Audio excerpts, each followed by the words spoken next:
한밤의 TV 연예가 확 달라졌습니다. 연예계에 불고 있는 양악 수술 열풍, 성형일까요? 정형일까요? 한밤의 눈에서 진단해봤습니다.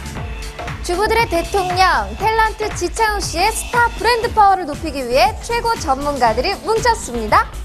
지금까지의 인터뷰는 잊으십시오. 색다른 인터뷰쇼 연예 박사, 용 박사가 시티 헌터의 주인공들을 만나봤습니다. 이지아 씨의 소송 취하로 끝난 줄 알았던 서태지 이지아 공방전 제2라운드에 돌입했습니다. 뉴스앤 이슈에서 심층 취재했습니다. 이지아의 소송 취하로 끝날 줄만 알았던 서태지 이지아의 재산분할 및 위자료 청구 소송. 하지만 지난 17일 서태지 씨가 이지아의 소송 취하를 전면 거부했습니다. 이로써 끝날 것으로 예측됐던 이들의 이혼 공방이 다시 시작됐습니다. 서태지 이지아 법정 공방, 그 치열했던 사건 일지를 정리해봤습니다.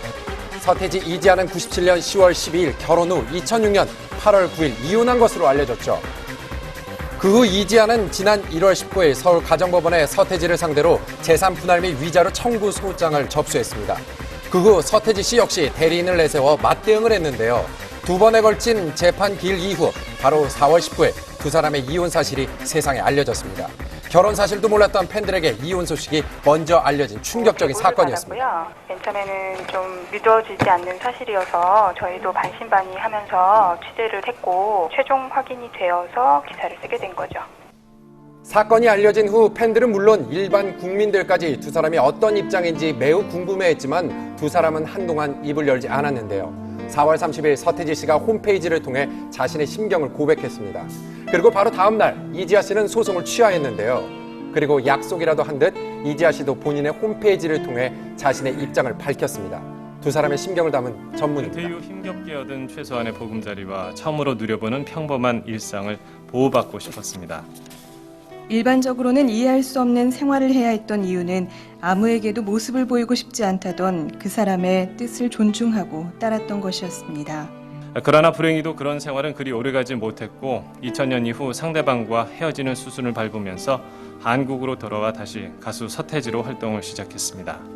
새까맣게 타버린 가슴을 열어 힘들다고 외치고 싶고 위로도 받고 싶었지만 아무에게도 말할 수 없고 기댈 수 없는 외로움을 삭히며 제 인생의 반을 살아왔습니다. 이에 양측의 이면 합의가 있었다는 의혹과 추측들이 난무하는 가운데 지난 17일 서태지 씨가 이지아 씨의 소송 취하에 관한 부동의서를 제출함으로써 사건이 다시 시작됐습니다.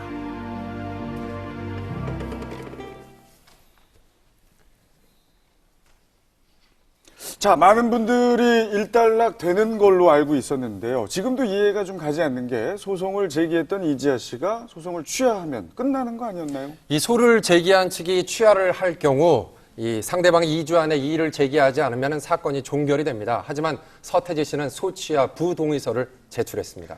네, 그래서 오늘 법률 자문을 얻기 위해 특별히 장진영 변호사님을 모셨습니다. 네, 늦은 밤에 감사합니다. 자, 일단 지금 용어가 상당히 어렵거든요. 소송 취하 부동의서. 네. 이게 지금 무슨 얘기인가요? 어렵죠. 예. 이지아 씨가 소취하를 했다는 말은 이제 소송 그만하자라고 얘기를 했다는 겁니다. 그런데 여기에 대해서 서태지 씨가 아니다. 재판 끝까지 가서 판결을 받아보겠다라고 하면서 소취하에 동의하지 않은 것. 이게 이제 부동의서를 제출하면서 그렇게 된 겁니다. 네. 이지아 씨가 제기한 재산 분할 청구 소송과 위자료 청구 소송은 어떻게 다른 건가요? 이지아 씨가 이제 처음에 서태지 씨를 상대로 두 가지 싸움을 건 거다 이렇게 보시면 돼요. 재산 분할 청구와 위자료 청구.